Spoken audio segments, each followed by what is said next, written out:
but I do like the notion. Makes me feel not so forgotten. I'm spending all this time thinking about other people, but I've never really expected that they're thinking about me. Forgotten is the most alone you can get. So, maybe I'm not that alone. Bo rests his head in my lap. I scratch him behind the ears, and he huffs contentedly. Night sounds shimmer outside. The fire hisses and pops. I try to remember if this is what it feels like to be happy. 6 bullets. I keep recounting them. It isn't much, but it isn't all I have either. I have secrecy and surprise. I know more about Raph than he knows about me, but I need to know more. I bring all the gear up from the lake, along with as much water as I have containers to carry. As I walk, I think about how to open the crate. The knives are out. I need those intact, and it would be too easy to slip and cut myself. There are a few saws, a couple of hammers, and a chisel I think could probably work if I whack hard enough and get the right angle. It's not until I'm actually in the shed that I spot the holy grail, though. Bolt cutters. I prop the crate between my legs and set the bolt cutters against the padlock. I squeeze with all my might. The blades chop into the padlock and start to bite, but I have to let go before they're even halfway through. I shake my hands out, shift foot to foot, then try again. It takes me 4 rounds before I finally clip through the metal. I toss the bolt cutters aside and kneel. This is it. Whatever my dad died for is in this box. I twist the padlock off and lift the crate lid. A duffel is stuffed inside, crammed next to a cardboard box. I unzip the duffel first and blink. Money. Lots of money. Canadian and US dollars in neat, bound stacks. If they had all this money, why were they angry with my dad for not having different money? I guess it wasn't that they needed it, just that he'd taken it. It doesn't do me a damn bit of good out here. I toss the duffel aside, not caring that some of the money spills out onto the ground. Maybe I can burn it later. The duffel will be useful, at least. I can finally replace the ripped one. With the duffel gone, 2 round shapes are revealed in the bottom of the box. I blink at them a moment before I recognize them. Grenades. I almost throw myself backward, but I stop myself. They're just sitting there. I can see the pins in them. You have to pull those to make them explode, right? They sit there so casually, like they were tossed in as an afterthought. I pick one up, hands shaking. I turn it over. I can't believe that it's safe. Not really. I'm half expecting it to go off in my hands and kill me. I take the other one out, too, and walk slowly into the trees, to a white rock the height of my knee. Easy to spot. I settle them next to the rock and back away. I'll deal with them later.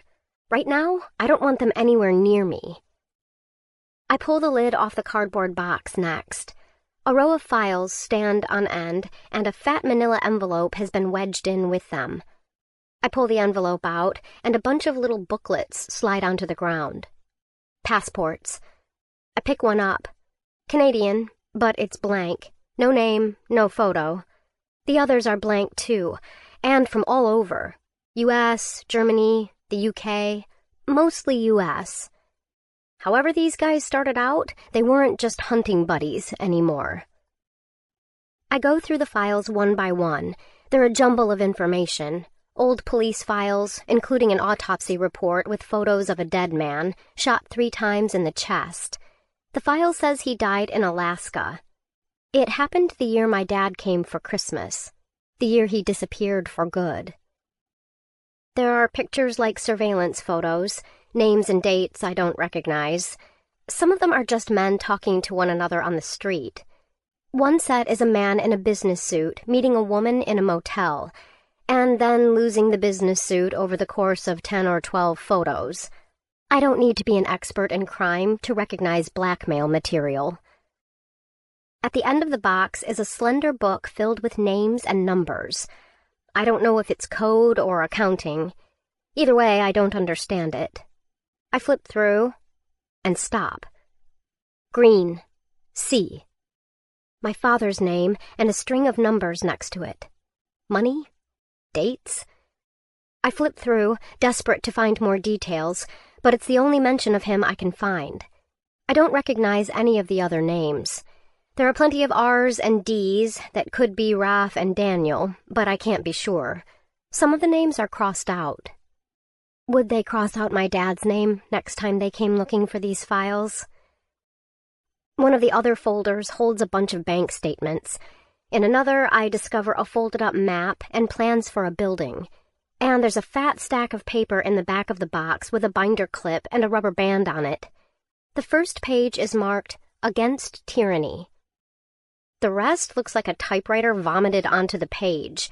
Every line of text nestled up against the ones above and below it to fit as many words as possible onto every page. Eerily like the way I wrote in my journal. It gives the impression of an intense, manic mind, and one that really, really doesn't like the government. This must be their manifesto. I think of Albert, wonder if he wrote it, or if he's a follower of the man who did. I wonder how much of this my dad agreed with, how much he just went along with. Because he didn't stand up to them, didn't refuse to help them, didn't turn them in. Not even when they put me in danger. I lay the files and the slim book and the manifesto in front of me. I wait for meaning to come, for information to turn into understanding. I know what they are, these men. A militia. Criminals. Terrorists, even. And this is evidence. They needed to hide it. They hid it here. I know all of that, but it holds no real meaning. Whatever this group wants, whatever they're doing back in civilization, it doesn't matter. It's too distant from me, from this place, for me to care. What matters is Raph, the man who killed my father. The plan was a good one. Hide this evidence where no one would think to look for it. Out here, you could be certain no one would disturb it, that it would be exactly where you left it. Except it won't be, will it? These men, these dangerous men, will be so confused. I pack everything back into the box, everything but the grenades. I'm terrified to touch them, but they're the most lethal weaponry I have, and I might need them. I drag the crate into the woods. I don't bother to bury it again, just cover it up with branches. It's as good as buried. There's so much forest, they'll never know where to look for it. When they look for it, when they look for me, I'll have to be smart. I'll have to hide and move quickly. I'll have to go after the pilot first. He'll be alone, and with him dead, they'll be stuck. Then I have to get Raph alone. When they come, I'll be ready. Winter. I leave with Bo before dawn, my bow and the rifle both strapped over my shoulder. There's no choice anymore, not with daylight so precious, but I've gotten used to the dark. I keep a lantern on my belt. I know how to navigate by the thin light of the stars, reflected off the ever-present blanket of snow. I make little sound as I walk, stepping in yesterday's footprints. My feet are warm, wrapped in rabbit fur sewn to the trimmed-down soles from Dad's boots, with the ice cleats lashed to them for better grip. The cleats are vital once I step out onto the lake. I'm cautious every day, even though it's been weeks since the ice froze enough to hold my weight. My fishing hole is at least a foot deep by now, and every day I have to break through the ice that's formed overnight. But I've seen a crack appear after a windstorm, black water, lazy and hungry, beneath it. Things can change in an instant. If you aren't ready, they won't give you the courtesy of a second chance. I'm out of those. I stand on the lake and shut my eyes as the light comes up over the eastern trees. The forest is never silent, not even in winter. Sound carries across the ice. It has a thin echo to it. It will try to trick you. These are the lessons I've learned in the last few weeks, as the days have gotten colder and snows have fallen. This morning, I'm not listening for anything in particular, just listening. I like to do that as often as possible. It makes me feel like I'm keeping track of my little kingdom. I know where branches fall from the weight of snow. I know that there's another fox around here somewhere, even though I haven't seen him. And I know that a moose crashed through the woods near the cabin last week. Luckily, he never came close enough to bother me. I try to keep track of the days, but sometimes I forget. I don't know how long the winter will last. I think I am through the worst of it, though. The ice storms that made everything freeze into one solid sheet and kept us trapped inside the cabin for a week were the worst of it. Worse even than the days so brief they were barely a gray spot on the horizon. Worse than the windstorms when I lay awake waiting for a tree to come crashing down on top of us. But we haven't died. Not yet. A delicate sound reaches my ears, something moving through the trees, big but nimble. Beau's ears prick beside me. My heart thuds. A deer.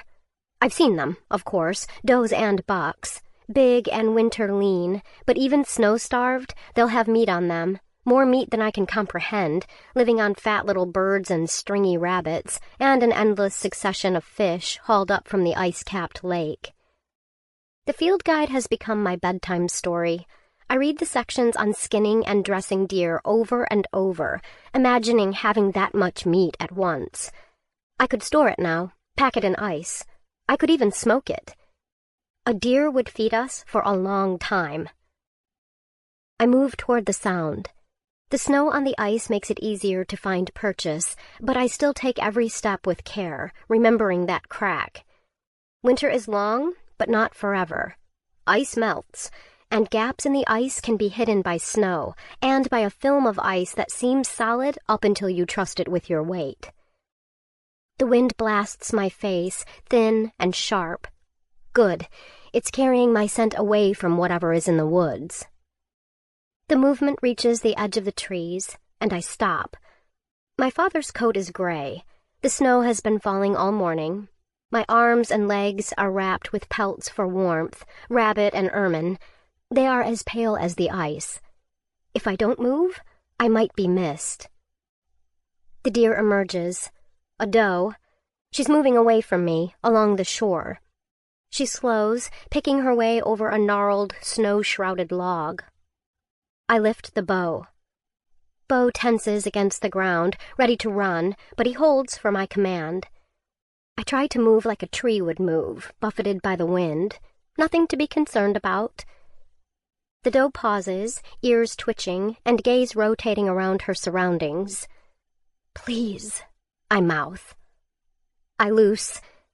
The arrow strikes her side. She runs. I follow.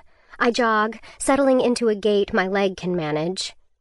The deer is out of sight, crashing through the trees, but the blood on the snow draws me a clear path to her, and Beau courses after her ahead of me. The snow is dimpled where the deer collapsed on one knee.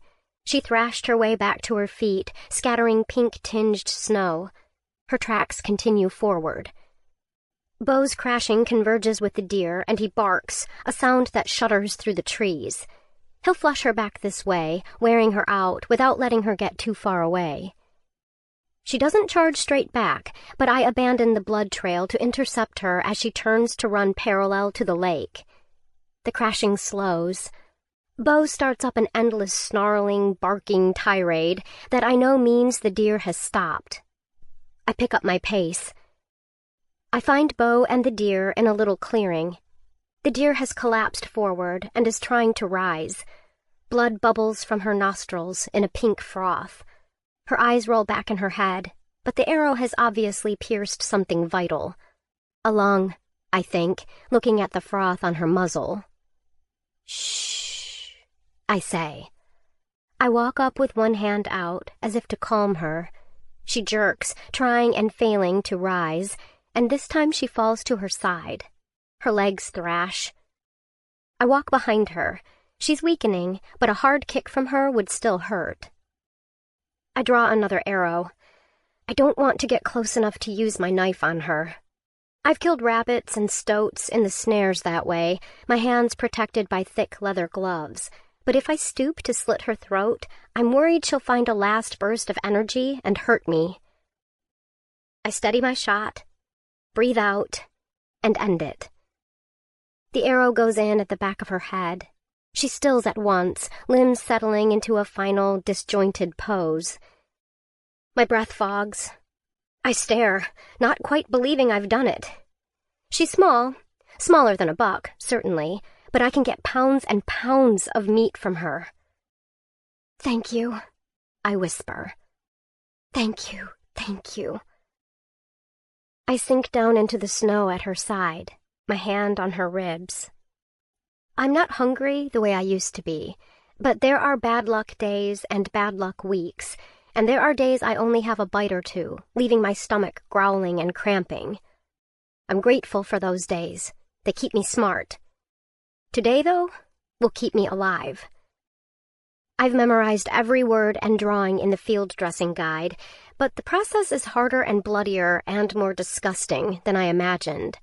I can leave the skinning for later when we're back at the cabin, but if I don't get the guts out quickly, the meat will spoil. I've cleaned and gutted more small animals than I can count, but the deer is different. Her organs fill my hands, and there's just more of her than there is on a rabbit. It's hard, bloody work, and I don't think to strip my arms before I start. Soon my stoat fur armbands are soaked with gore, my hands pure red. Bo sits hungrily by. I throw him scraps of organ meat as I work. The day warms. Soon I've stripped off my coat, but I still work. By the time I'm done, I'm exhausted. I clean my hands and arms with snow, getting as much blood off the armbands as I can, and drink water I've stored under my coat, where it won't freeze. I eat a few strips of smoked rabbit meat and consider my next step. I don't have the litter with me, and I can't leave the carcass long enough to get it. That wolf dog's still around, stealing food from my snares, trying to get into the shed at night. So I'll have to drag it. No way around it. I shrug into my coat, leaving it flapping open. Bo whines. I stand. Time to move. As always, time to move. I drag the deer by its feet at first, leaving its organs in a bloody, steaming puddle in the snow. It's harder work than the dressing, but different. At least now I can stand and move my legs. They're cramped from sitting and kneeling so long. Soon my back aches with the weight. I head straight for the ice. The ice is flat and smooth. I won't have to worry about the deer snagging on anything. Once I'm back on the shore by the canoe, I'll have other supplies. A tarp, at least, to roll the carcass onto and drag. I'm halfway across the ice when I realize we have company.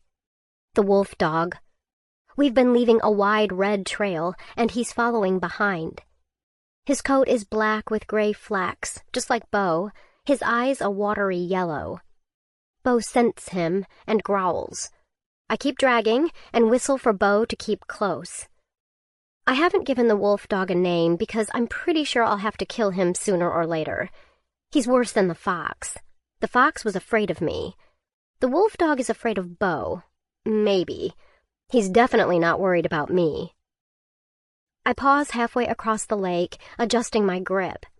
The wolf dog draws closer. He pants, his breath fogging the air. I glance at the rifle over my shoulder, next to the bow. I always have it with me. I haven't fired it yet. Every bullet spent is one less for wrath. I could shoot the wolf dog now, but I don't want to waste the bullet.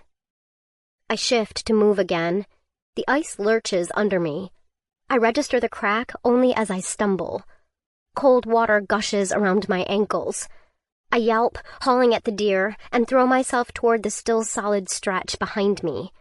My foot hits solid ice, and my leg buckles like a hinge, the strength going out of it all at once. I pitch forward, barely keeping my hold on the deer.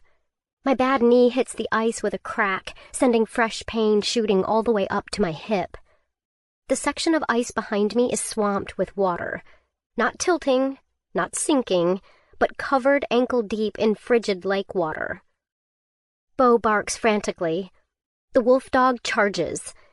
He's across the ice in a flash. I pull and pull at the deer, but it's waterlogged and caught on the edge of the ice. Bo lunges to meet the wolf dog. It dodges past him, goes for the deer. For me. I'm on my butt hauling at the carcass. If I let go, I'm terrified the ice will give and the whole carcass will sink to the bottom of the lake. I can't let go. I bring my good foot up. I slam it into the wolf dog's face. His teeth close around my boot, but it doesn't hurt. With so many layers of leather and fur, I hardly feel the pressure. I hammer my other foot against his muzzle, but my leg is so weak, it just slides across it. Bo snaps at his flanks. The wolf dog lets go and whirls on Bo. They're nearly the same size, both ferocious, but the wolf dog is more desperate. I haul uselessly at the deer. The wolf dog gets a hold of Bo's shoulder, and Bo lets out an awful scream. I give one last giant haul on the deer, pulling it farther onto the solid ice, and let go. I grab at the gun. It's slippery in my wet grip. The strap tangles around me. I bring it to my shoulder. The wolf dog lunges for me again. He's past the rifle barrel. His teeth rend the air in front of my face, and I fling myself backward away from him. He's on me in an instant, Bo just behind him, all of us a tangle of bodies on the ice. He goes for my throat. I jam my arm between us, and his teeth snap shut over it. Pain lances through my arm. I scream.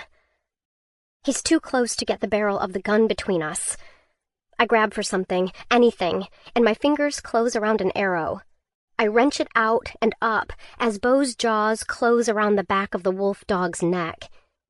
His teeth rip free of my arm. I thrust with the arrow. I've never killed anything this close that wasn't halfway to dead already. The arrow goes in. It only punches through his skin. Blood gushes from the wound, but I haven't hit anything vital.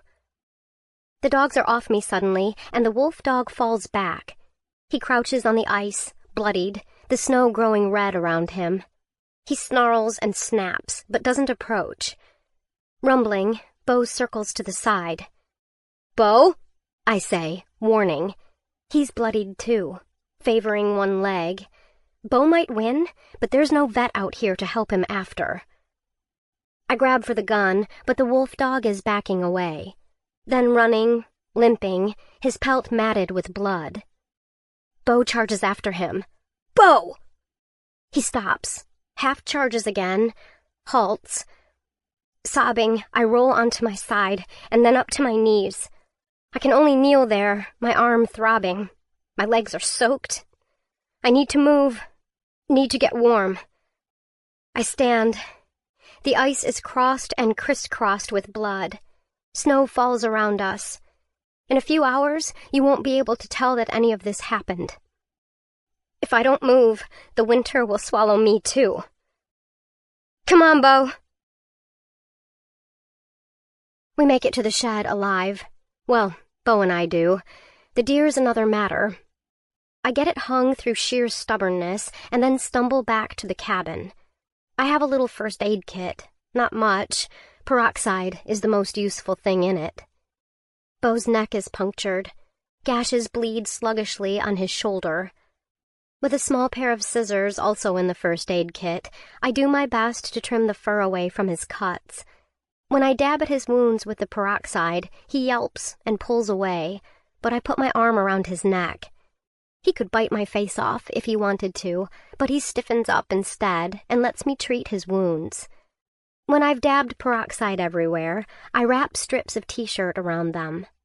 They'll have to do for bandages. It's only when I have him patched up that I turn to my own injuries. I pull my arm out of my sleeve gingerly. The wolf dog's teeth went right through my sheepskin coat and left a trio of deep punctures in my arm. I pour peroxide over them, terrified of infection. My arm is bruising in the shape of the dog's jaws. I flex my hand. It makes the bruises twinge, but I'm certain nothing is broken. It just hurts. I've been out here long enough to recognize the difference between what's going to make me miserable and what's going to cause me real problems. This, thankfully, is the former. Adrenaline fading, I indulge myself in a little bit of sulking and whining as I bandage myself up, using a strip off one of the blankets. I don't need the blankets as much as I need bandages, now that I have a patchwork of badly skinned furs that keeps me and Bo warm at night. Still, it worries me to destroy anything. I can't get more out here. Everything that breaks, everything that gets lost, can't be replaced. I get a fire going, piece by piece. I still have 3 pills left, and I take one to dull the full-body ache that's working through me. I wish I could give one to Bo. He's whining on his side, clearly in pain. But I don't know if it's safe for him. So I cap the bottle and crawl into bed. I curl around my arm and sleep. There is no time to rest and recover in the morning. I get up before I quite realize I'm awake, before my body catches on and stops me.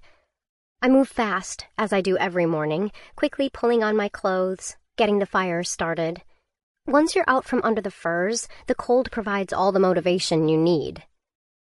Breakfast is fish, a vitamin, and 3 thin spears of carrots. The carrots are almost gone, and that'll be the last of the vegetables. Just meat, meat, and more meat.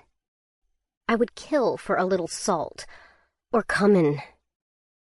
I spend the morning butchering the deer. Some of it I pack in snow, some of it I cut into thin sections and start to smoke. The smoking station is a tripod with a series of shelves made from branches, lashed together with twine and fishing line.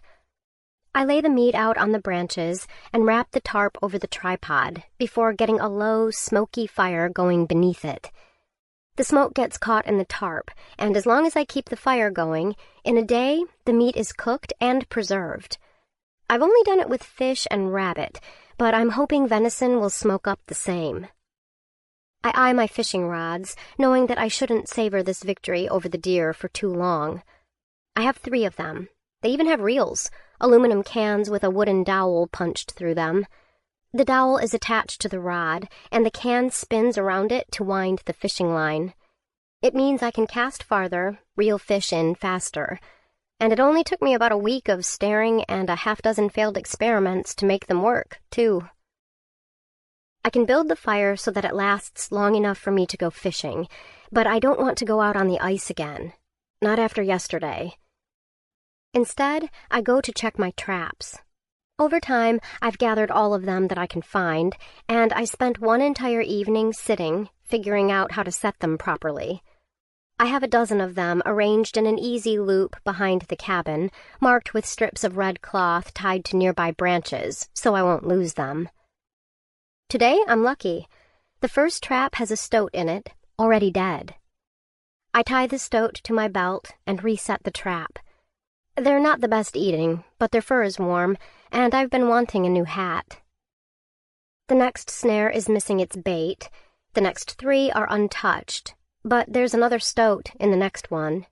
It's still breathing, barely. I break its neck with barely a blink. That's the last prize, but it's plenty. A strange concept, plenty. I have managed, from time to time, to be satisfied. I have managed, from time to time, to be content. Sometimes I think that Bo and I could live here forever. And then my hand strays to my pocket, and my fingers close around the smooth, cold metal of the 6th bullet. My mother is dead. My father is dead. I don't have anything to go home to, but I have things left undone. The bullet reminds me, I am not merely surviving. I am waiting. I am preparing. I roast the first of the venison that night on a spit above the pan to catch the grease. I eat my fill and more. I let Bo have as much as he wants and a bone to gnaw on after. I look at the wall, where those first words, smart, not strong, have been joined by dozens more. Pay attention to the wind. Steep drop west of the snag. Say something out loud at least once a day. Remember they're coming. The notebook lies on the shelf. I have filled in every last page by now and added more, pages scavenged from the end of the thriller, from the field guide. I have written on the backs of the photographs and the files in the crate. I have made a record of my days. I will not vanish. I will not fade. I was here. I've made it through another day. I sleep fitfully, with the wind as a poor lullaby. The wind is like a living thing to me now. It paces around my cabin and tries to find a way in. It lashes out and leaves destruction scattered everywhere when it can't get its way. But the wind is also protection, in a way. The days the wind is the worst, I know Raph won't come. The weather's too dangerous for flying. I both crave the wind and dread it. The wind means, not yet, not today. The wind makes its way into my dreams. It flings me into the air. I rise and then fall, and when I crash down to earth, I'm in the car again. My whole side hurts, and I can't figure out why, until I realize that the side of the car is crushed in, that pieces of it are lodged in my leg, pieces of it are grinding pebbles of glass into my skin. The pain is strange and distant, a disconnected fact. Then I look over. Then I see my mother. And then we are driving again, and she's turning to say something to me, and then her arm flies out across me, as if she can hold me back, as if she can shield me from what's coming, and there's a roar in my ears. But that roar is only the wind, and my mother is dead, and I'm lying alone in the cabin, trying not to cry, because I don't cry anymore. When I wake like this, the firelight is low. I squint to see the words I've written across from the bed, unsteady letters on the wall. This is not enough. I need something more than existence, more than survival. Some days I hold on to Beau. Keeping myself alive means keeping him alive, and I love him more fiercely than any living being. Other days I think about my old life, friends, food, television, takeout. But Beau can live without me, and my old life doesn't feel real, and without my mother in it, I'm not sure I even want it back. And so I always come back to one thing, one reason to keep going, to beat the winter, one reason to survive the cold, the hunger, the loneliness. Revenge. I wake to sunlight and sit up, startled. I've slept in. I never sleep in, but the sun is streaming through the window. It's late, and the wind is howling. Except, that's not the wind. The wind stopped long ago. That's an engine. That's a plane. They're here. I've imagined this day 1,000 times, but it still takes me a few seconds to truly realize what's happening, to start to move. I grab my shoes, my coat. I sleep in everything else. It's too cold not to. I take the rifle and head out the door, hobbling as the cold stiffens my leg. A whistle to Beau keeps him at my side, but he seems to know what's up. He has the tight gait he gets on a hunt. His ears are pricked. The trees are too thick to see the sky. The plane is still coming. I can hear it, but I can't see it. I can't be sure it's them. Some part of me has never quite believed they would come. Even now, I'm sure it's just another traveler passing overhead, nothing to do with me. It doesn't seem possible that the end could be here. Everything has been leading to this, but until I break free of the thickest trees and spot the plane, I don't believe it's truly happening. It's risky, landing on the lake. My own scrape with the wolf dog proved that. But they're not the sort to be scared off by risk, I suppose. I take note of that. Remember it. They will take risks. I can use that. The plane draws closer and closer. I crouch at the tree line, still as I can be. I have nothing bright enough to stand out against the snow and give me away, but they might spot movement. The plane dips. It roars over the ice, touches down for a brief moment, flies up again. The air hums and shivers with the sound of the engine. It works its way down into my breastbone and speeds up my heart until it beats like a hummingbird's wings. The plane circles around. They were testing the ice, found it solid, and this time their glide down is smooth and final. It might not be them. It could be rescue. Another friend, like the man who came before. It's not the same plane, but that doesn't mean anything. They couldn't land the float plane from before on the ice. The plane taxis over the ice toward the north end of the lake. It comes to a halt. I squint. It's too far away to make out any detail. Rescue or not? RAF or not? It's time to go. I stumble back to the cabin. I've planned for this. I've practiced this, and still fear makes my blood like acid, and my breath so cold it feels like I'm being strangled. I stop myself at the door of the cabin, taking steadying breaths. I have time. The ground is frozen. It will take them time to dig through it. I make myself slow down, running through my preparations over and over, so I'm sure I haven't forgotten anything. The rifle? A 2-day supply of food, and a pack with enough gear to keep me alive in the open for at least that long.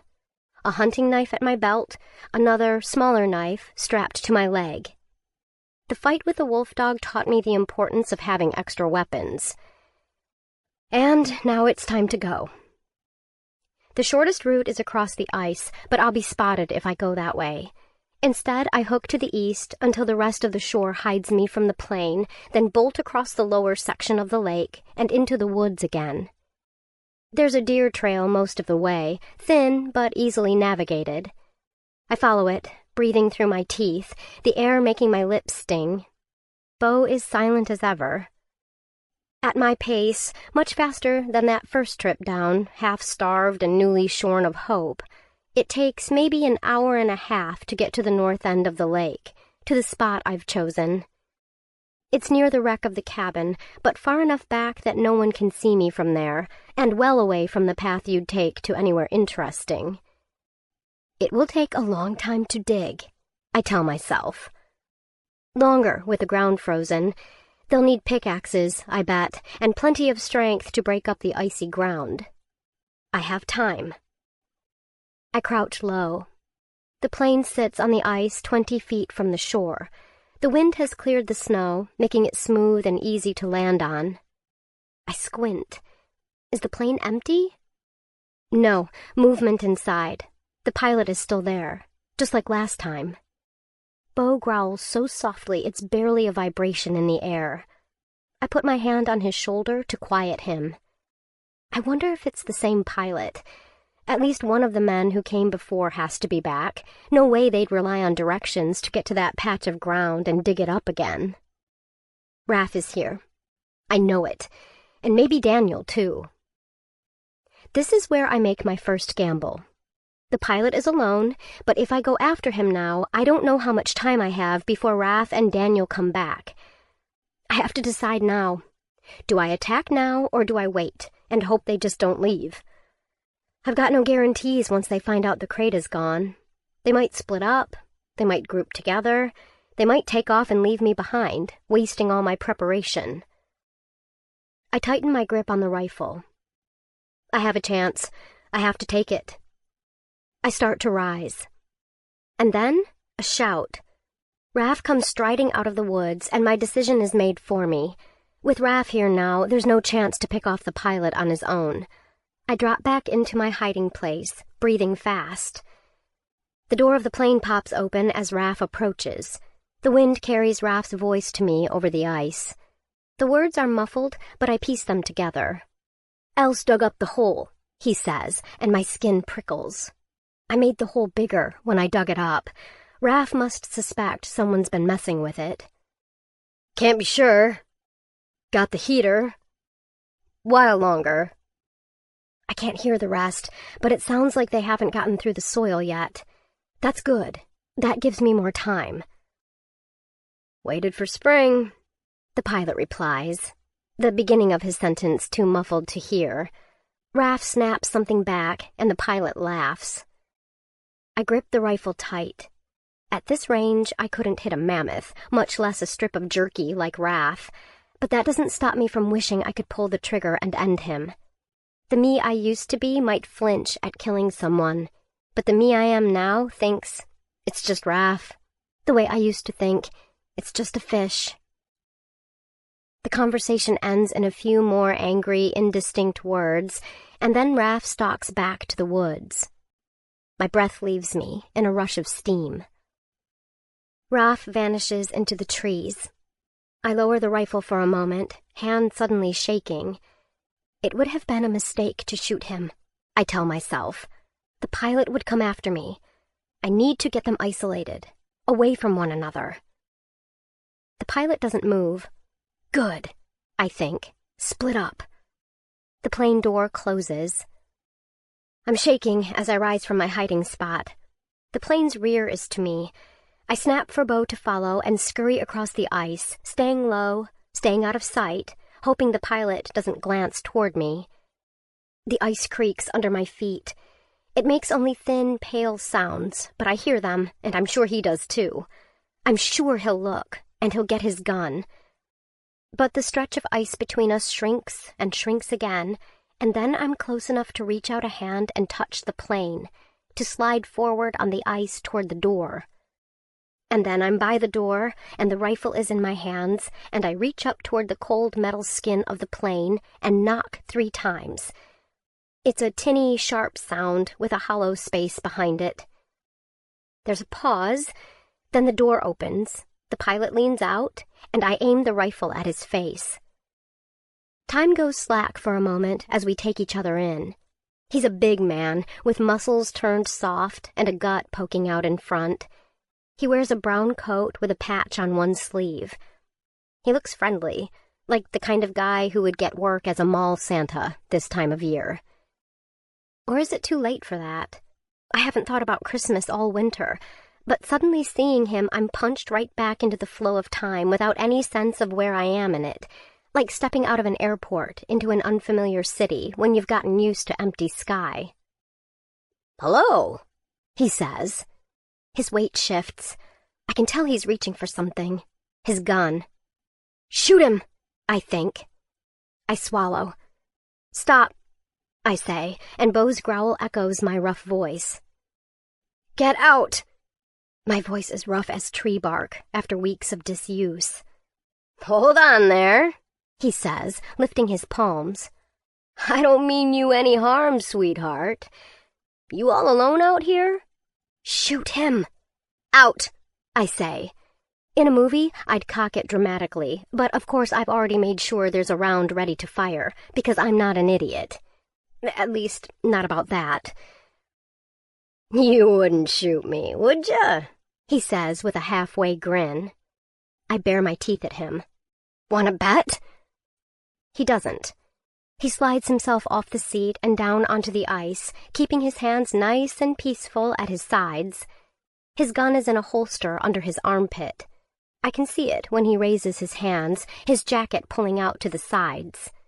"Shoot him!" But I don't have to. I can take the plane. I can leave Raph, leave Daniel, leave the woods. I can fly and get help. Let the forest kill Raph, or let the police find him. I can't let Raph go. But to kill Raph, I have to shoot this man, standing here with his hands up. It wasn't supposed to be like this. He wasn't even there when my father died. Couldn't have said a word to stop it. He'd just sat in the plane. That was all. "Take that out," I tell him, nodding my chin toward his gun. "Throw it away." He obeys slowly and carefully, pinching the gun between his thumb and index finger so it won't look like he's grabbing it. I have my fingers so snug against the trigger that if I twitch, I'll shoot. I ease it off a little. If I'm going to kill him, I should do it intentionally. Am I going to kill him? "Key," I say, tilting my head toward the plane to make it clear what I know. He flicks a keychain to me, 2 keys on it, door and engine. "Walk to shore," I say. My voice shakes. "What are you going to do?" he asks. He's still trying to sound friendly. He still has that kind of smile that's probably supposed to make me feel at ease. "Walk to shore," I say again, and he shrugs like it's no big deal. "You took our stuff, didn't you?" he asks. "Little girl like you. And here I was expecting—" "Walk to shore," I say. Finally, he starts to obey. He backs away, step by leisurely step. Finally, he turns, starts walking, still taking his time. 20 feet away, 25. This is it. Shoot him now or get in the plane. The barrel wavers for a moment, and then I make my decision. Bow up, I say. Bo looks at me skeptically, but when I snap and point, he jumps in. I reach to heave myself up, letting the rifle dangle from its strap. A few seconds of inattention and everything falls apart. The pilot's footsteps hammer on the ice. I whip back around. He barrels toward me, head down. I fumble with the rifle. I get it up, my aim wild. He's almost across the ice to me. My hand clenches. The rifle bucks before I realize I've fired a shot. Then he's on me, his hands closing over the rifle barrel, yanking it out of my grip. He swings it up hard, and the butt smacks my jaw. I fall. The strap, a makeshift bit of rope, is still around my shoulder. It pulls against my back, jarring me. I crash to the ice, my fall wrenching the barrel free of the pilot's grip. My head cracks against the ground, and the breath goes out of me. Bo growls and launches himself from the plane. For a few seconds, I can't make sense of the chaos. My vision swims. I can't move, can't pull in a breath. The pilot is yelling, Bo is snarling, and the sky wheels overhead, a too-perfect blue, a vast forever. And then, a gunshot. Not mine, the rifle slack across my chest. Not the pilot's, still on the ice. Bo leaps away from the pilot and lands half-crouched. Raph sprints across the ice. The first shot has gone over our heads. Bo charges. I scream at him to stop. It's too far across the ice, too much distance between them, and Raph is aiming the gun right at him.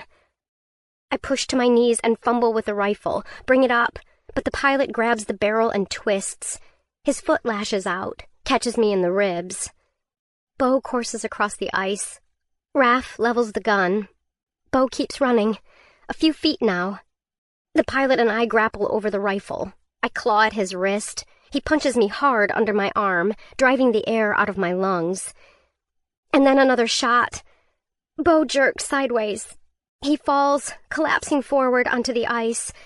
Tries to rise, falls again. I think I scream again. Scream for Bo. Scream for Raph not to kill him. But I'm not sure. The pilot tears the rifle out of my grasp. His eyes are wide and wild, his lips curled in a snarl. Blood stains the front of his coat. My blood? No, his. My shot.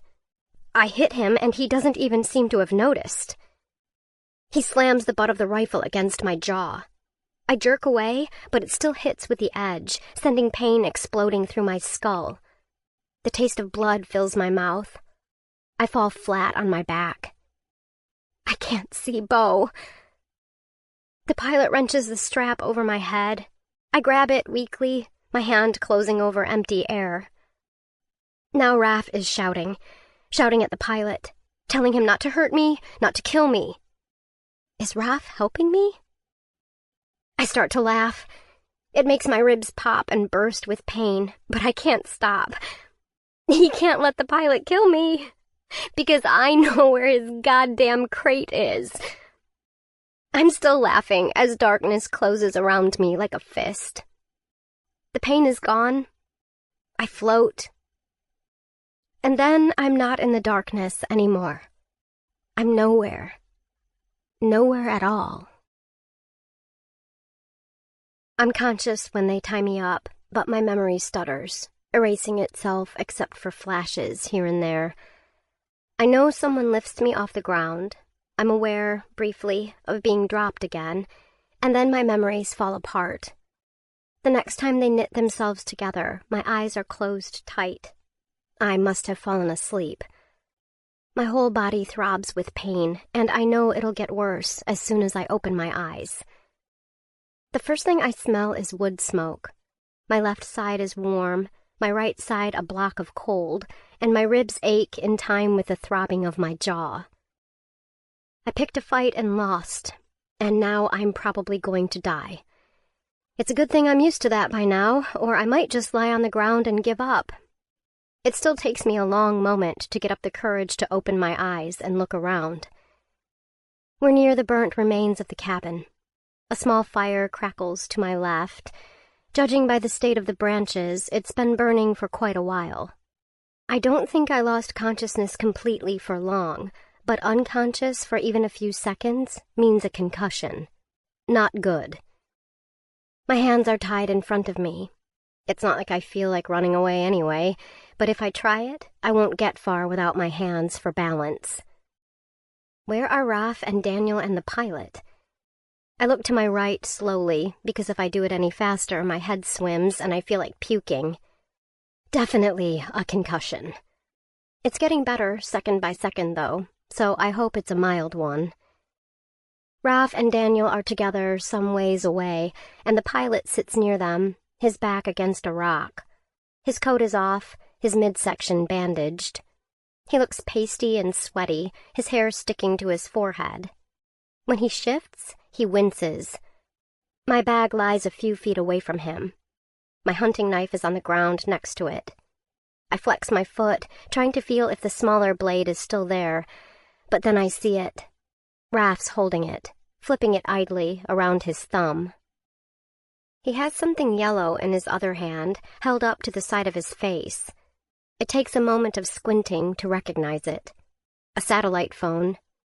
He mutters something into it, then scowls and listens. He doesn't seem happy. Reporting progress, I guess, or lack of it. I look toward the lake. No sign of Bo, but the ice is red near the plane. The streaks move toward the woods. I can't see if they reach the trees. I tell myself he got away. He has to have gotten away. Run, I think. Run, survive, forget about me. And then I hope for him to come back, to somehow rescue me. But I know he's probably dead. Raph approaches me. He crouches and looks down at me. I don't have a good way to push myself up with my hands tied, so I'm forced to stare up at him. "You're awake," he says, and smiles. It's not like the pilot's smile, fake and falsely reassuring. This smile is not pretending to be friendly. It's all sharp edges, like an arrowhead. It punches right through you. "I take it you're the enterprising individual who took our crate.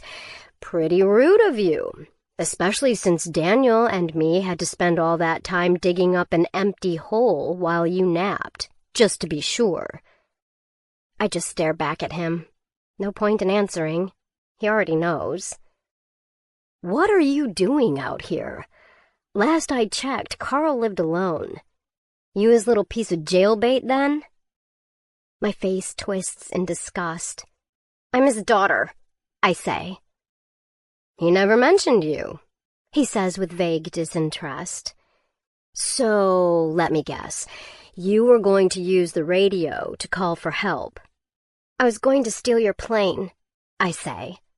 I don't know why I'm telling him the truth about anything, except his smug expression made me want to scratch his face off, and I don't want him thinking he's right about anything. "A little wild girl flying a plane? How entertaining," he says. "Tell you what, you take me to my crate, and I'll let you hitch a ride." "Like you'd let me go." He shrugs. "I don't kill little girls. The way I see it, there's nothing you can do to us. So we'll drop you someplace out of the way with 50 cents in your pocket, and by the time you find a payphone, we'll be long gone. Everybody parts as friends, right?" Every word coming out of his mouth sounds completely reasonable, but he's lying. I haven't seen a human being in weeks, months, but I've gotten good at watching, at knowing when an animal sees you or when it's ready to run, based on the tiny tremors of its muscles. And the way he's talking, he's suddenly gotten a little more tense, the tendons of his neck shifting minutely, the corner of his eye twitching once. He doesn't care if I can do anything to him. I've already done it, by moving the crate, by shooting the pilot.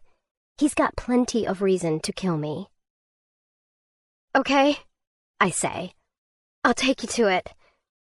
Good, he says. Very good. That smile again, with bare, blunt teeth that scare me more than the wolf dog's fangs. But I don't know what else to do. If I refuse, he'll hurt me. If I agree, I'll survive a little while longer. I shiver. I should have let them come and go. I'd take the winter over this. But I haven't ever given up yet, and it isn't time to start now. A plan is the first thing you need. I don't have one, but it starts to form like a frost bloom. I'll take you to it, I say again, and try to think.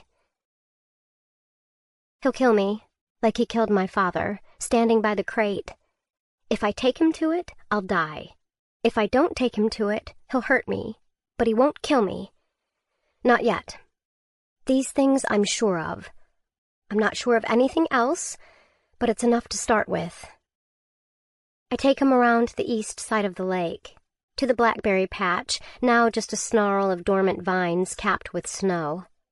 Daniel has to carry the tools, shovels and picks, and a bag with a big propane heater to thaw the ground, and the pilot stays behind. Daniel hasn't said anything except to agree with Raph's orders, and he watches me with a hangdog look. Raph said he doesn't kill little girls. If Daniel said it, I'd believe him, but I also don't think he'll do anything to protect me. No. Raph will kill me, and Daniel will stand by and tell himself there was nothing he could have done. It wasn't him that did it anyway. It wasn't his fault. It's weird, though. There's a part of me that finds them comforting. People. Human beings. I'm not alone. I'd be safer if I was, but some stupid part of my brain doesn't understand that. It's doing cartwheels at the notion that I have company. Next thing you know, I'll be wanting to put out the fine china. We move along slowly, mostly because of me. I stumble a lot, but at least my head has stopped spinning, and Raph even gave me a couple of painkillers. I only took one. It's dulled the edge without making me loopy. I hid the other in my palm and snuck it into my pocket when Raph wasn't looking. This is it, I say at last, when we've reached a flat, empty patch that could plausibly hold the crate. Raph inspects the ground. It snowed a few times since I was here last, and the only thing that has come through is a deer, judging by the tracks. Doesn't look like you've been out here, he says. I don't exactly make a daily pilgrimage, I say. I buried it before the ground froze. You really think I could have managed it otherwise? He looks at me, sees a scrawny girl with scars on her cheeks and a bad leg. Doesn't see the muscle on that scrawny frame. Sure, I don't have any fat on me, but I surprise myself every day with my strength, especially now that I have food, good protein-rich food, filling me up 3 meals most days. All right, he says. We dig. I'm worried for a moment that he's going to make me do it, but apparently thinking I'm a weak little girl extends to his opinion of my current usefulness. On that score, he's probably right. I'm banged up enough I couldn't swing the pickaxe to break the ground, and I'm not about to complain. He situates me to the side, my back against a tree trunk, and my legs out in front of me. He and Daniel set up the heater, but Raph's impatient. He makes Daniel get to work swinging the pickaxe before the heater's been running more than a few minutes, hacking at the hard-packed, frozen earth. Daniel has my rifle slung over his back, and he positions himself so he can keep an eye on me. No sneaking off. I figure it'll take them at least an hour to dig even a foot down, and they won't get suspicious until they hit 4 feet without finding anything. Or if they find a giant rock or something that I obviously didn't shovel back into place. I have to get away from them before then. I have to get them to split up, and I have to get my hands free. No way Raph will untie me. But Daniel? I can get him to do anything short of letting me go, I bet. I give it 20 minutes before I speak up. I've got to pee, I say loudly. They stop their digging. Raph looks at me. Daniel looks at Raph. Then pee, Raph says. Seriously? I arch an eyebrow. I have to think about the right facial expression to make. It's been so long since I interacted with a human being. He laughs. Fine then. You can have a little privacy. I try not to look hopeful and anxious. I figure I have even odds of either man accompanying me. If it's Raph, I'm screwed. Don't take her too far, he says to Daniel, and turn your back while the lady relieves herself. He looks at me. Happy? I glare at him. Daniel nods. He rests his pick on the ground and comes over to help me to my feet. He avoids my eyes. I try to catch his gaze, but he stares stubbornly to the side. I walk beside him into the trees. I can still hear Raph swinging away at the hard ground. Thunk, thunk, thunk, scrape. But soon I can't see him through the trees, and Daniel stops.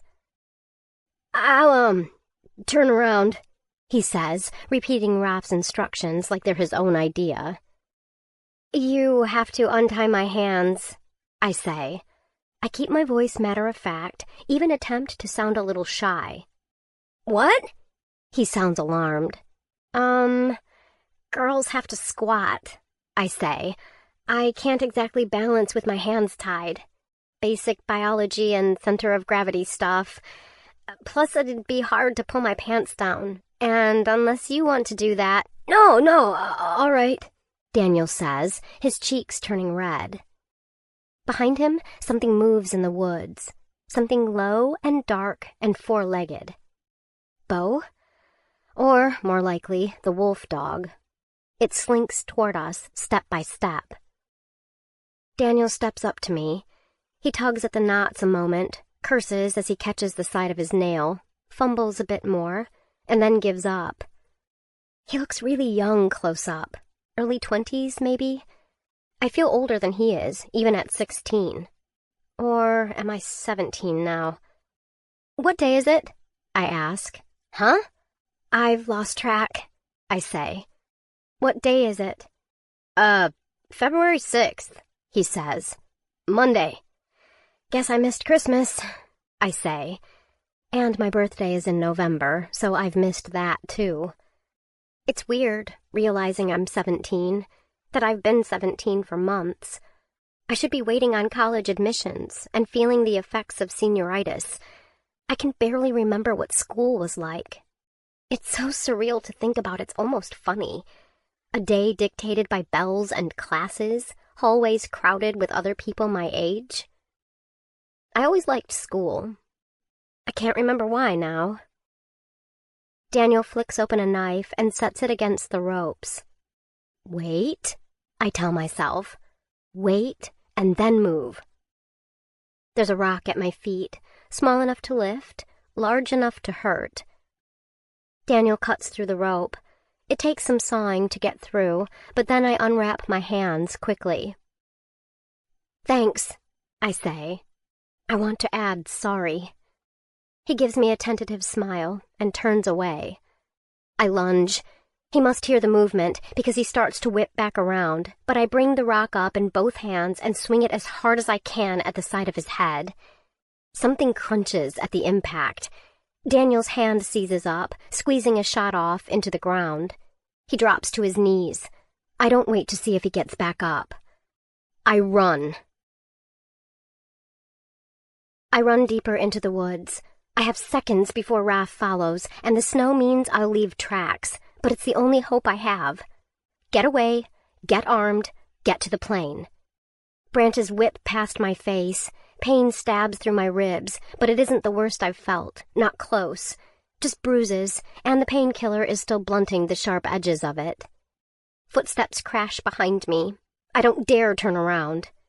A shot rings out, then another. A bullet strikes the tree to the right of me, bark and splinters of wood exploding from the impact point. But Raph is firing blind. I had a decent head start on him. I know the woods, know where there's a creek I can run up, ice that won't leave tracks. I know where the snow will be patchy on the ground because the trees make a thick canopy above, and where the deer trails drive furrows through the underbrush. I just have to go faster. Snow starts to fall, pelting down out of the sky to cover up my tracks. The sound of rafts crashing through the woods fades behind me. I halt a moment, taking stock of my surroundings. I could switch back here and cover my tracks.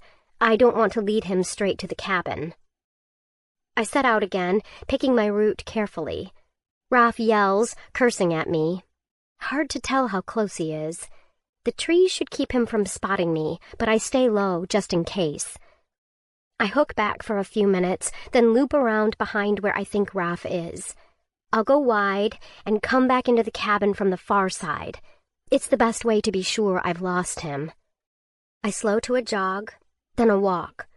My breath is sharp in my throat. I've started limping, and deep breaths make my ribs scream. I don't know how much damage I've done to Daniel. Head wounds are fickle, I know that. Sometimes you can take a spike to the brain and live 40 years. Sometimes you get tapped and die. I didn't tap him, that's for sure. I knocked him out. Maybe cracked his skull. Definitely cracked his skull. I felt it give. Maybe I killed him. I'd set out to kill him, but now I'm worried I've done it. I remember him digging his paddle into the water, throwing Raph's aim off as Bo barked on the shore. He saved Bo, and I might have killed him. The pilot might die too. I might have killed 2 men, and I didn't really mean to. Except that I did. Except that I pictured it like killing a rabbit, like killing a deer. I never admitted that I'd have to look in their eyes. I never thought they might talk to me. It didn't occur to me until now to wonder if Daniel has parents, has a family or a girlfriend, if he regrets getting involved with Raph, if the pilot has a daughter. But maybe they aren't dead. Maybe I haven't killed anyone. Not yet. I'm glad and angry at myself for it. I want to be empty, but I'm filling up again with fear and with guilt and with feelings I can't even name. I stagger up to the cabin. I half expect Raph to step around the side with his gun aimed at me, but it's as still and silent as ever. I walk around the side of the cabin and halt, breath caught in my throat. The snow is red with blood, leading up to the front steps.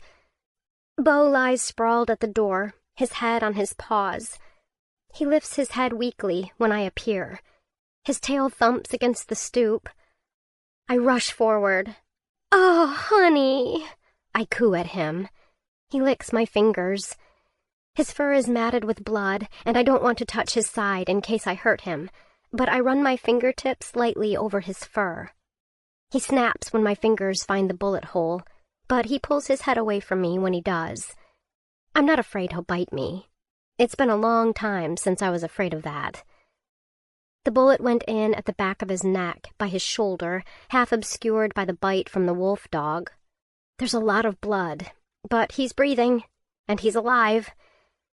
I tell myself he'll be all right. He's too tough to die. I step over him to open the cabin door and then coax him inside. Even though I can feel the time I have left before Raph finds me slipping away, I pause to give him a whole heap of rabbit meat while I wash off the blood. I tear up blankets and tie them around the wound. It's hard to get the bandage to stay in place, hard to convince Bo to let me wrap him up. I have to loop long strips around his neck and his chest over and over again, and by the time I'm done, the bandage is bleeding through, and I have to change it. And all the while, I'm waiting for footsteps outside.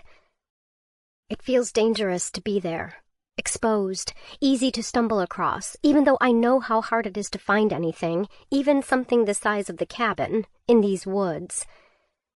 I tell myself we're safe, that Bo will be all right. I don't believe any of it. I don't have a plan. A goal? Sure, but that's not a plan. Of all the scenarios I imagined, none of them ended with me leaving Bo behind. The bullet's still lodged somewhere inside him, and he's still bleeding. He whimpers every few seconds. His breathing is shallow. He's lying on his side, watching me like he expects me to fix it. But I can't. This is all my fault. If I just shot the pilot, we could have gotten in the plane. We could have left. Bo would be fine. I'd be sipping hot cocoa by now. Raph is coming for us. He could just leave. Maybe he should. But he won't. He'll come after me. And I'm not even sure he'll care about getting the crate at this point. I've lied to him once. He's not going to let me do it again. He's going to come for me, and he's going to kill me. Unless I kill him first, or unless I get away. Until now, I've had a choice. Revenge was a choice. I could have left the crate, stayed hidden, waited for Summer and Griff, taken my chances with the wild. But it's not a matter anymore of choosing between Raph and the winter. Raph isn't going to leave me to the elements and hope the forest kills me before someone comes to save me. He's going to hunt me down and kill me. It's getting dark. My eyes are good at night, and the sky is clear, which means light from the moon and the stars. Raph's eyesight won't be that good.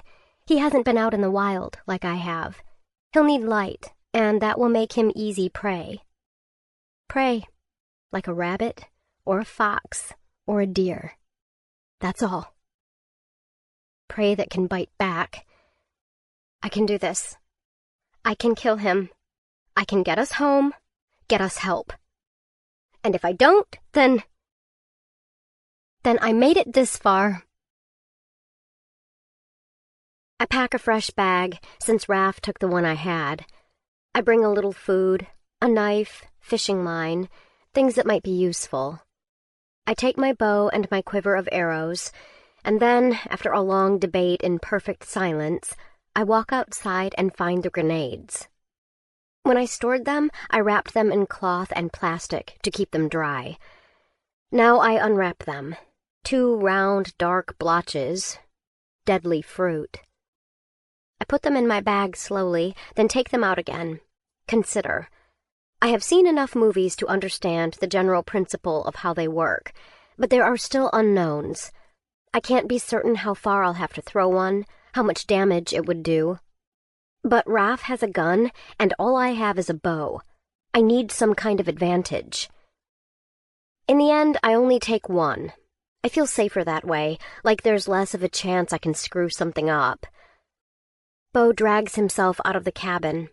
I send him back in with a snap of my fingers and a scowl. I can't shut the door. If I don't come back, he'll be trapped in here. But he can't come with me, not in his condition. I have to do this by myself. He keeps trying to follow me. Finally, I sit in the doorway, Bo stretched out next to me, and stroke his side until he drifts into a fitful sleep. Then I creep away. This time, he doesn't follow. My fingers are gummy with blood from his fur. I rub them off in the snow, hands shaking. He can't die. He can't leave me alone. He wouldn't. He won't. I don't know exactly where I'm going yet. To find Raph, that's all. Before he can find me. I walk without much purpose and realize I'm heading back to the blackberry patch where I saw him last. As good a place as any. I keep low and go slowly. Keep my ears trained for any rustle or sigh. But it's like the whole forest has hushed up for the night. Tonight belongs to us, the human interlopers. It's the first time in weeks I've felt like something that doesn't belong out here, that isn't part of the forest, at least in some small way. The forest doesn't care that I've been here for so long, that I've become part of its everyday. It won't help me just because I'm less of a stranger than the men with their plane and their guns. I creep closer to the edge of the clearing and spot the remains of Raph's search for the crate, the heater still pumping out warm air, the hole barely more than a few inches scraped in the hard ground. And Daniel, lying on his side with one arm twisted awkwardly under him. I watch for a long time, but he doesn't move. He doesn't breathe. Dead. My fault. The uncertainty, not knowing if I killed him or not, was sickening. This is nothing. A pang of regret, less for killing him than for the fact that he's here at all. If anything, I'm relieved to have the answer. I killed him, and now I know that I can kill a person, a human being. I walked toward the north end of the lake. Out on the ice, the plane crouched, waiting. Maybe Raph is there, guarding it from me. Maybe he's searching for me, and the forest will take care of him.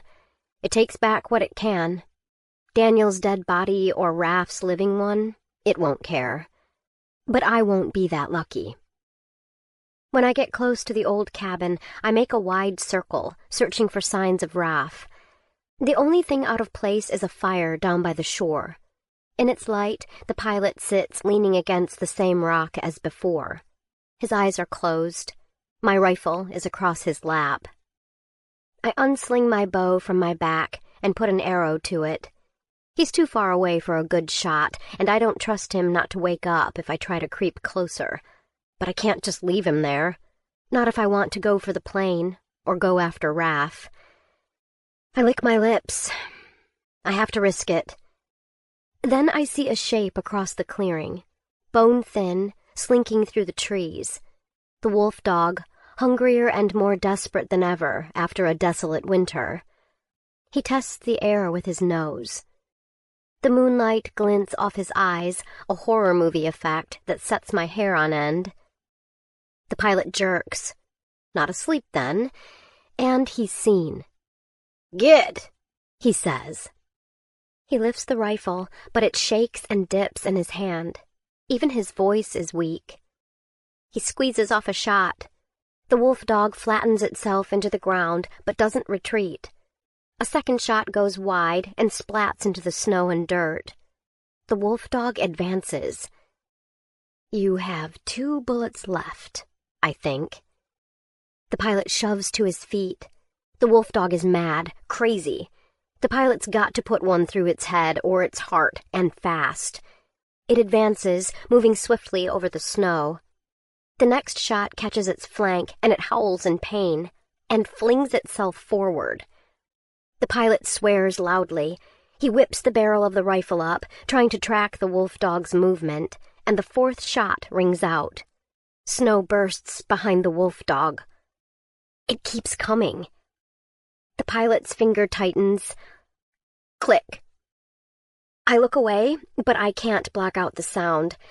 The pilot doesn't scream, at least, but he fights, and I hear the blows of his fists against the wolf dog's side, the wolf dog's barking, the sound of cloth and skin tearing. Then there is silence, and I look up again. The wolf dog stands over the pilot's body. Blood splashes out over the snow and stains the wolf dog, muzzle to shoulders. His breath hisses out in clouds of steam, and the blood steams too, thickening in the air. A growl rattles between the creature's teeth, and it looks at me like I might try to take the meat it's won. I draw my arrow back, aiming carefully. The wolf dog comes forward. Gravel scrapes under its paws. It charges. I release. My aim is better than the pilot's. The arrow catches the wolf dog in the chest. Its momentum carries it forward, but it's already dead, or dying, and its legs collapse. It falls, bleeding, its blood mixing with the pilot's. By the time I reach it, it's stopped breathing. I glance at the pilot, look away quickly, but not before his empty eyes catch mine. I start to move away, but I stop, force myself to turn back. I swallow against the sour taste in my throat and approach the torn-up corpse. The rifle lies on the ground, half under him. I grab the strap and pull. The body rocks toward me, then back as the rifle slides free. I swallow. Not done yet. I reach into the pocket of his coat, and I'm relieved when my fingers touch cold metal right away. The keys. I pull them out and back away 2 steps, staggering with my eagerness to get away from the body. "I didn't kill you," I say. "This isn't my fault." His gray-blue eyes stare sightlessly at me. I turn away. My hands are shaking as I drop the keys into my pocket, and then my fingers close around the cold metal of the last bullet. Wherever Raph is, he'll be coming here now, drawn by the gunfire. I have minutes, seconds. The plane is unprotected. I hesitate, indecision clutching at me as it did before. I can stay and hide and fight, or I can run for the plane and hope I get to it before Raph catches up to me. I look at the pilot, at the wolf dog. Standing your ground gets you killed. The faster I get help, the faster Bo gets help. I run for the plane. My bag slaps against my back. I load my rifle as I run. One shot. The one I've been saving. I hook the strap over my shoulder opposite the bow. I see him coming down from the tree line when I'm halfway across, but it's too late to stop now. Out here in the open, I'm too vulnerable. I fling myself across the ice and haul at the plane door. Unlocked, unlocked, unlocked. Yes! It opens. I pull myself into the seat, slinging my bow into the seat beside me, so I'll have room. I stare at the instruments and dials. I've practiced everything about getting to the plane, but I haven't actually practiced taking off, and suddenly everything I know rushes out of my head. Checklists, I think, but I don't have time for safety. I can do this. Put the key in. Turn everything on. Nav. Radio. What else? My mind is blank. Steering lock. I pull the pin, hands shaking. And everything else is gone, and it doesn't matter because I'm out of time. All I can do is start the engine. Start the engine and move, because there's no time for anything else. It growls to life, and I reach to close the door, but Raph is here. I yank on the door, but he jams his shoulder in the way and grabs at me. I twist, trying to bring the rifle up. He grabs fistfuls of my jacket, pulling me out of the seat. We spill onto the ice. The strap of my bag digs into my shoulder. The contents spill, scattering. He drags me toward him. The rifle skitters on the ice after me. I yank, scrabbling for it, and grab hold just as he flips me onto my back. He twists the rifle neatly out of my hands, yanks the strap from my shoulder. I plant a boot between his legs and shove off hard. He stumbles back with an oof of breath and pain, and I grab for my bag, for the thing that didn't fall out, for the bundle of cloth that unwraps easily. The grenade, cold in my hand. He's raising the rifle. He's aiming, and I lie flat on my back on the ice and raise the grenade above me, my fingers wrapped tight around the pin, ready to pull. He freezes. We stand there and pant for a couple of seconds before he speaks. "The hell do you think you're doing?" he says. "Keeping you from shooting me." I pull the pin out, mashing my hand hard around the grenade, keeping the lever depressed so it won't go off. "See? Shoot me, and we go boom." I can't believe how calm I sound, given that my heart is trying to climb its way out of my throat and plop onto the ice. It takes 5 seconds for Raph to decide what to do, and in that time I'm trying to see a way out of here, and failing. He makes a choice for me. He dives for me, for the grenade, letting the rifle fall. I roll out of the way, my elbows bark against the ice. I'm still holding the grenade with both hands, terrified it will slip free. I can't push myself up. His hands close around mine with crushing pressure. We struggle, his weight and strength against mine. He hauls at me, and I come halfway upright, flailing to get at least my good leg under me. All I can think is that I have to hold on, have to get away. But my fingers are numb with cold, and they slip. I slip. My hands loosen at the same moment as my weight suddenly jerks against his grip. He fumbles. The grenade flies out from between our fingers. We each act on instinct. His says, catch it. Mine says, run.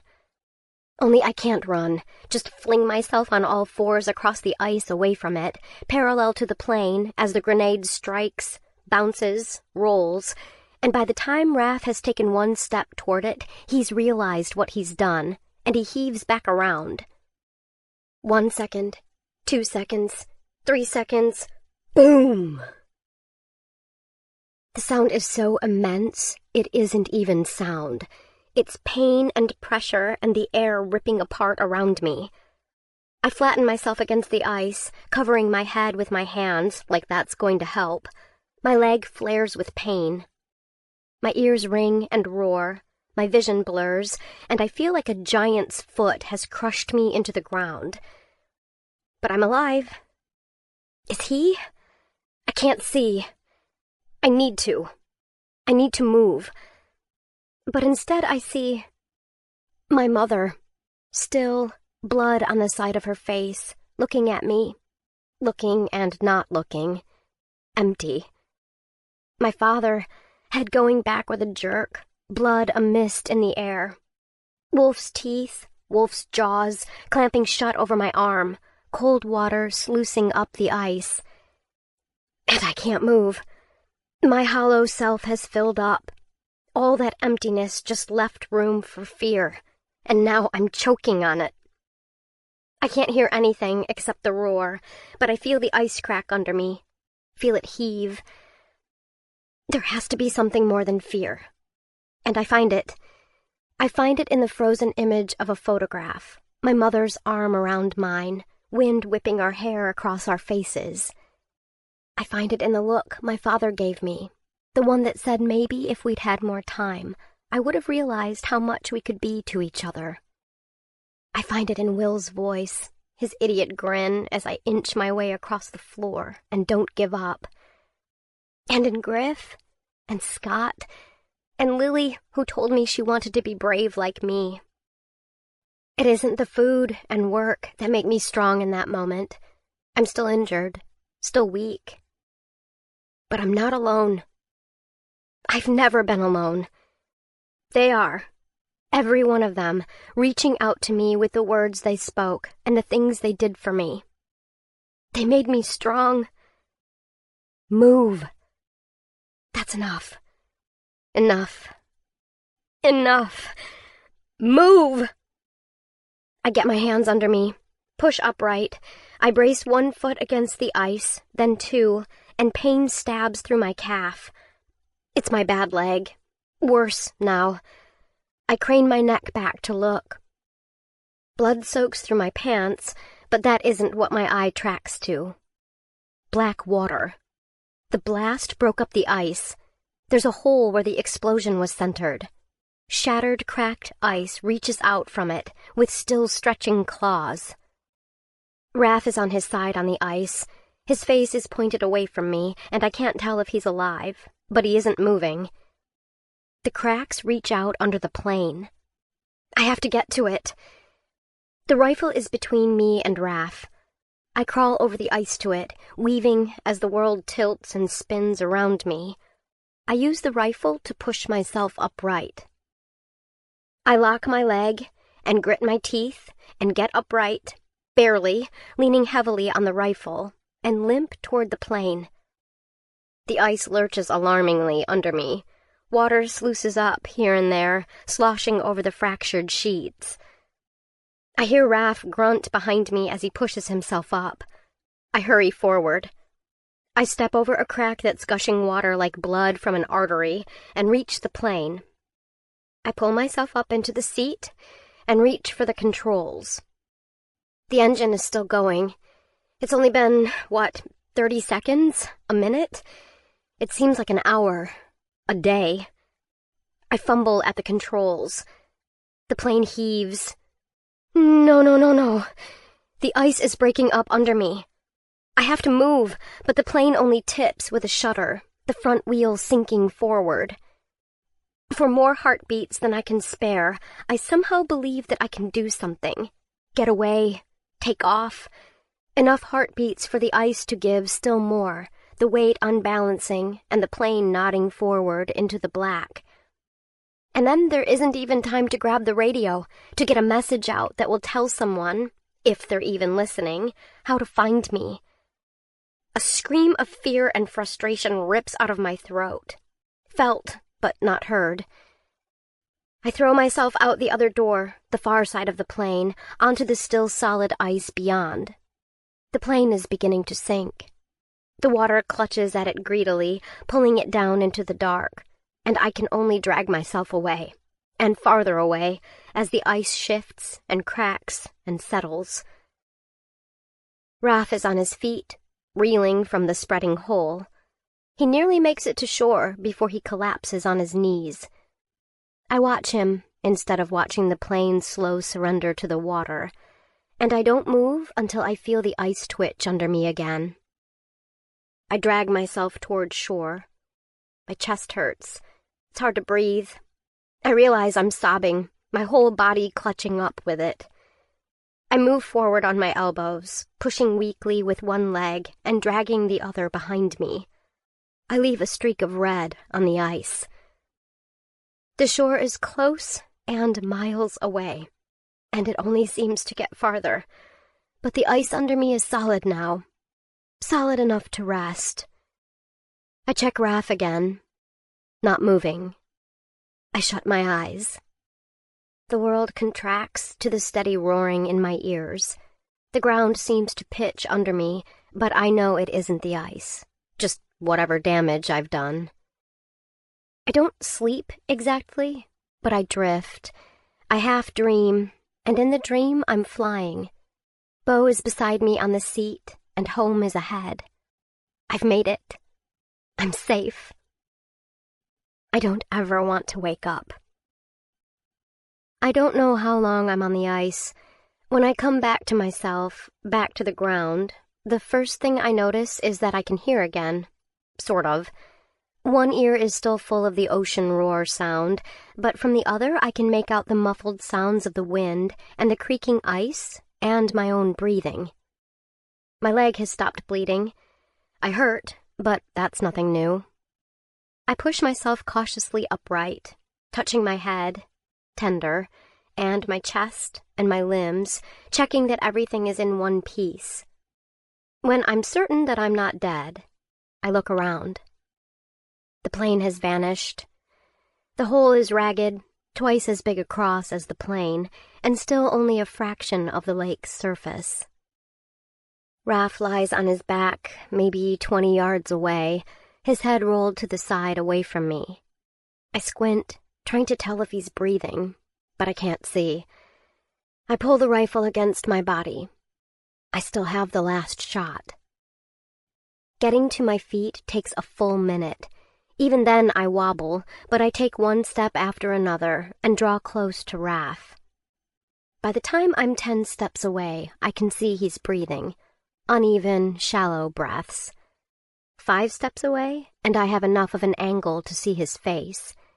His eyes are closed, his face oddly swollen. A bubble of blood forms at the corner of his mouth.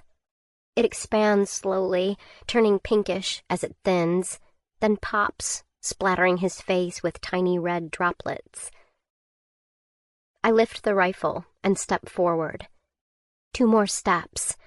I'm close enough that he could grab me if he moves, but he's not moving. One of his hands is on his chest, the other flung out away from me.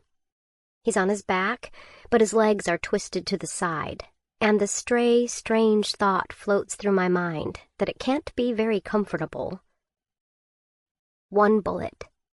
1 bullet I've been saving for him, and here's my chance. "Hey," I say. He doesn't move. I inch forward and nudge his shoulder with the rifle. He still doesn't move. He isn't going to wake up. I'm not going to get to look him in the eye. And even if I did, he would never have felt sorry for what he's done. Never felt guilt or shame or regret. He'd just have hated me. I can't make him hurt like I hurt. But I can kill him. I level the gun at his chest and wrap my finger around the trigger. 1 tug, and I'll be done. Put a bullet through his heart, or maybe his head. I hold there. Seconds drag past. My breath comes out in quick, sharp puffs of fog. Just 1 little pull, hardly a twitch, a few muscles, 1 finger. Boom. Dead. Easy. And yet I don't pull the trigger. I lower the gun.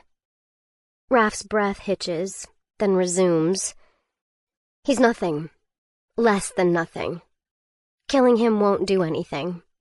It won't bring my dad back. I sit down, pull the rifle over my lap, and I watch his chest rise and fall, and rise and fall. The pauses between his breaths get longer, the rasping louder, but it goes on, and I watch. I'm too tired to move, too wounded, and I need to know that he's dead. I need to be sure. It's an hour, maybe 2, before it finally stops. It happens suddenly and quietly. A ceasing. No death rattle, no dramatic last collapse of his chest. The stillness creeps up on me. I only realize it's there long seconds after it's begun. I wait longer, to be sure. I touch his cheek. It's already cold, like he's been dead all along, even though I know it's just from the frigid air. I feel like I should say something fierce or forgiving, angry or aloof. But I don't feel anything toward him now, and I have nothing to say. I look up at the sky. It's clear as glass and vast as heartbreak, and endlessly, endlessly empty. But it doesn't have to stay that way. The plane is gone, but I'm not lost. The satellite phone is on Raph's belt. I take it from him carefully, trying not to touch him. I clutch it against my chest. It's safety. It's rescue. I'm saved. But I've thought that before and been wrong. The call is a blur, barely registering. There's a number on the phone for emergencies, but it's some emergency center in Alaska, nowhere close. They still talk to me, though. Say calm, soothing things I can barely hear, even with the volume turned all the way up and the phone pressed against my ear, as I try to explain, brokenly, haltingly, who I am and where I am. Eventually they say people are coming. They tell me to stay by the lake, to make a signal so they can see me. But I can't stay here. If we're going to be rescued, we're going to be rescued together. Bo and me. The walk back takes a long time. My leg drags. I pause to rest here and there and melt snow in my mouth for water. I'm not cold, at least. The movement keeps me warm. The pain keeps me alert. Bo is in front of the cabin, his chin resting on his paws. He lifts it weakly when I approach and wafts softly in my direction. I sink down and scrub his head and ears. "Good boy," I say. "Come on, good boy. We're going home." But he won't get up. Can't get up. He tries and falls and tries again, and finally lies in the pink-tinged snow with his eyes full of failure and apology. "It's okay," I tell him. I rub his side, stroke his nose. "Shh, it's okay." Tears well in my eyes. I have to move him. I have to get him to where help can come. I can't leave him here. I put him on the litter. He's almost too big for the platform of sticks and planks.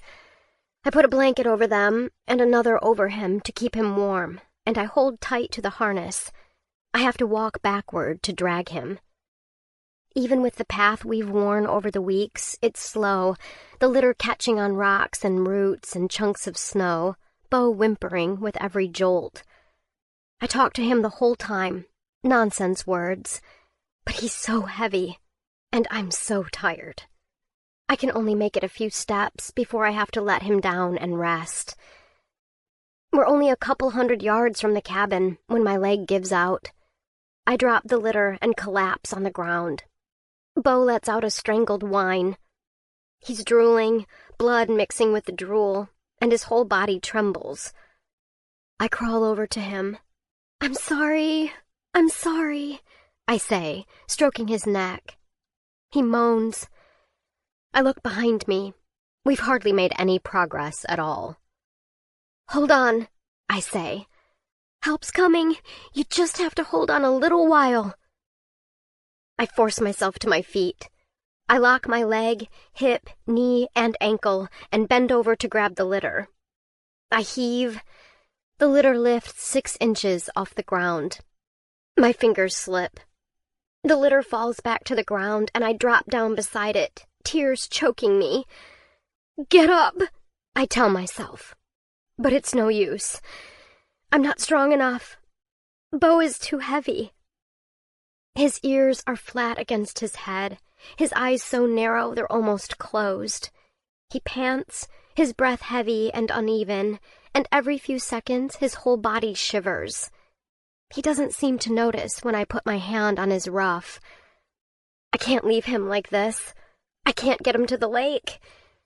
Maybe when they come, they'll be able to come help me get him and take both of us. I shut my eyes and bury my face against Bo's fur. Bo isn't going to live long enough for that. I can't save him. I can't keep him alive. All I can do is sit beside him while he shudders and whimpers in pain. He seems to go still. I lift my head.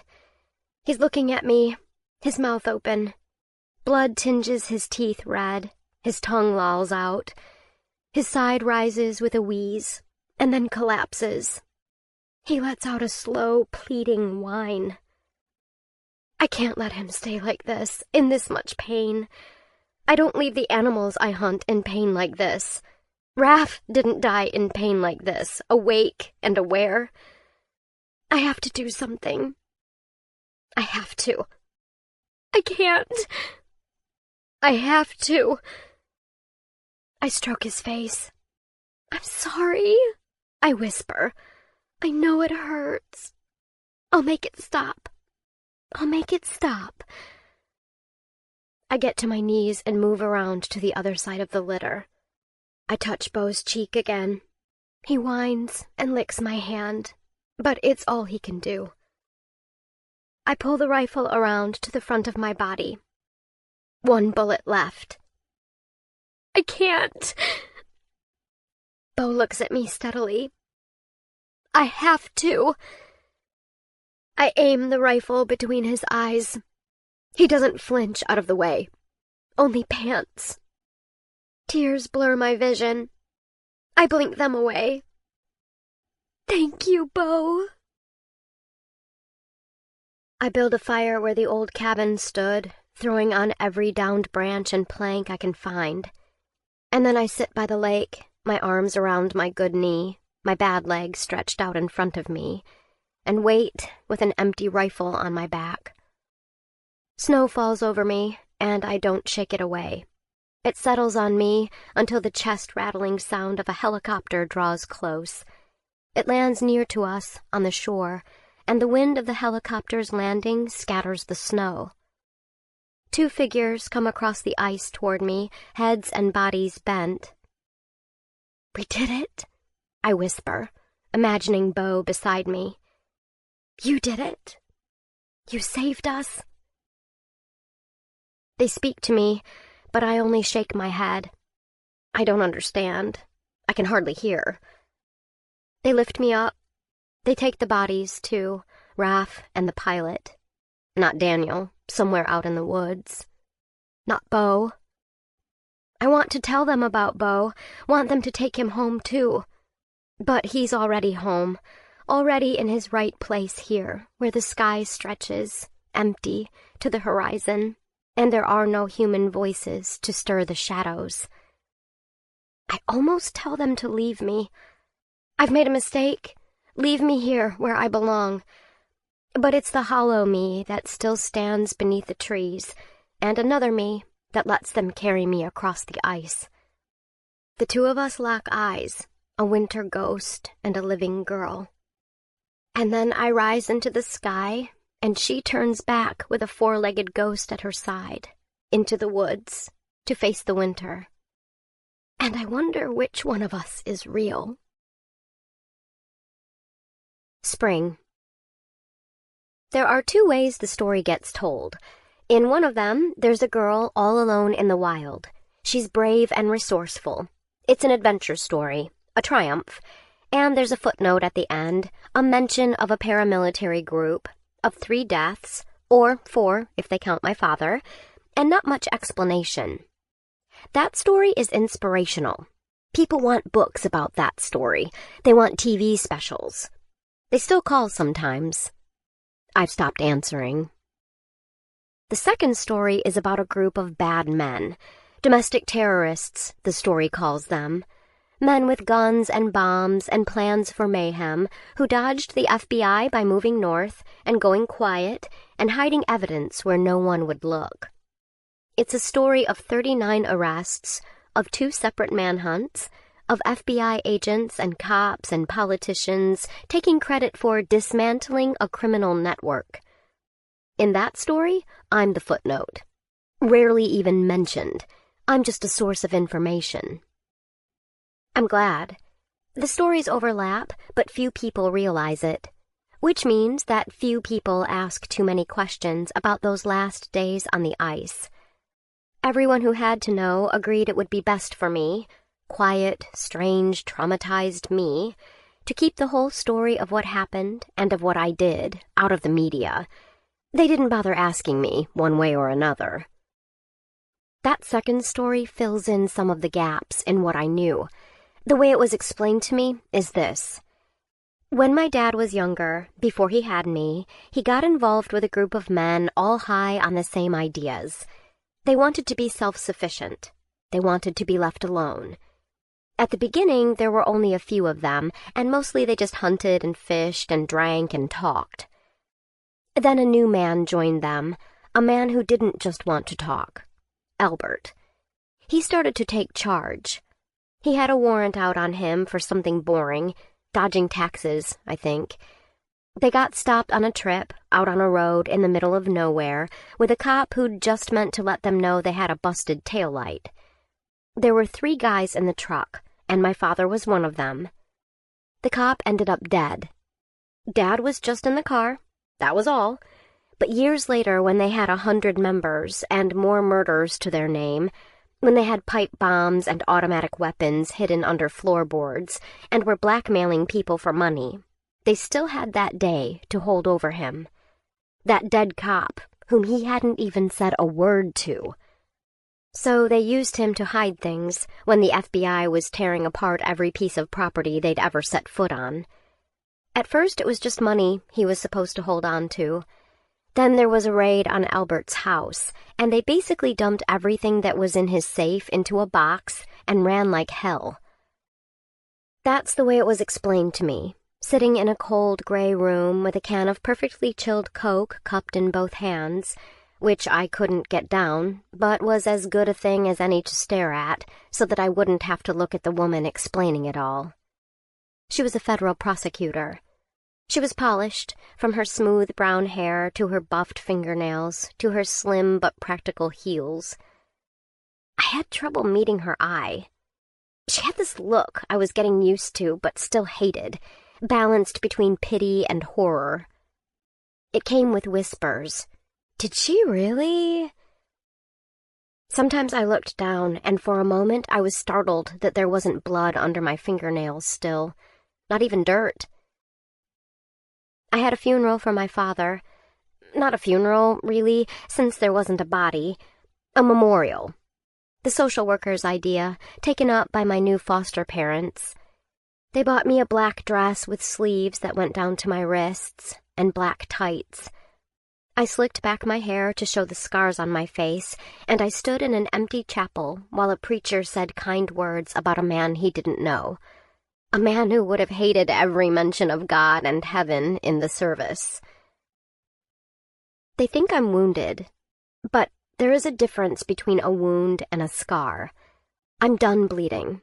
I'm tougher now, and if these scars sometimes make things stiff, make it a little harder to move smoothly through a conversation or the routines of normal life, they just keep me from forgetting. I have friends again. My old friends, Michelle and Ronnie, even though it took weeks for them to learn not to ask questions, and a few new ones. I see Scott every few weeks, and Will sends me emails with jokes and pictures of cats. I even managed to track down Griff. Took a lot of dead-end calls to small Alaskan towns before I got a lead. And not long after, I got a lumpy package in the mail from him, with yellow snow boots and a souvenir shot glass and a box of smoked salmon in it, clearly all bought in a panic at the same shop. I went to visit him and his daughter and told him it wasn't his fault, but he didn't believe me. My life is full of people now, and even if I'm not the girl I was before the lake, before the accident, I'm alive and almost whole. I am where I belong, and most days I feel like it. Although sometimes when I turn my head a certain way, so my deafened ear blots out the noise of city streets and babbling voices, when I find a moment of sudden silence, I shut my eyes, and in that moment I am back in the woods, back in the lake, my forest around me, a kingdom that I understand, a place that does not love me and that I do not love. But we don't expect love from each other, the wild in me. We only want to survive. And I did. And I will. My name is Jess Cooper, and I am still alive.